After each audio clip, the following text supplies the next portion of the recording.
హాస్పిటల్లో 50 లక్షల కోటి రూపాయలు బిల్ అవుతా అంటే మళ్ళీ 5 లక్షల కవరేజ్ తీసుకుంటున్నారు. ఈ 5 లక్షల కవరేజ్ తీసుకోవడం ఎందుకు? ఇంకా అది ఫ్రెండ్స్ దగ్గర అడ్జస్ట్ చేసుకోవడం బెటర్. 5 లక్షల కవరేజ్ అనేది 3 లక్షల కవరేజ్ అనేది మర్చిపోండి మీరు. బయట మార్కెట్ ను చూడండి, కార్పొరేట్ హాస్పిటల్స్ యొక్క బిల్స్ అనేది చూడండి.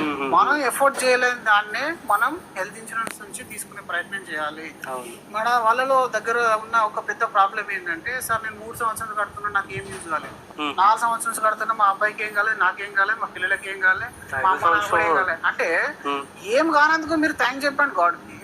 కానీ మీకు ఇది ఏమన్నా అవ్వాలని మీరు పోయే 2000, 3000 ఆర్ఎంపీ డాక్టర్ నర్సింగ్ హోమ్ లోనే తీసుకునేది క్లెయిమ్ చేయడానికి కాదు. Health insurance when you're not capable, అంటే మీ కెపాసిటీకి మించిన ఖర్చు వచ్చినప్పుడే అది మిమ్మల్ని కాపాడుతుంది. కాబట్టి దాన్ని అలాగే ఉంచనివ్వండి. వీలైతే డిడక్టబుల్ ప్లాన్స్ వచ్చినాయి, మీకు ప్రీమియం ఎక్కువ అనుకుంటే 1,00,000 రూపాయలు నేను క్యాష్ కట్టుకుంటాను వాలంటీర్గా మీరు చెప్తే మీ ప్రీమియం తగ్గిపోతుంది, 50% వచ్చేస్తుంది.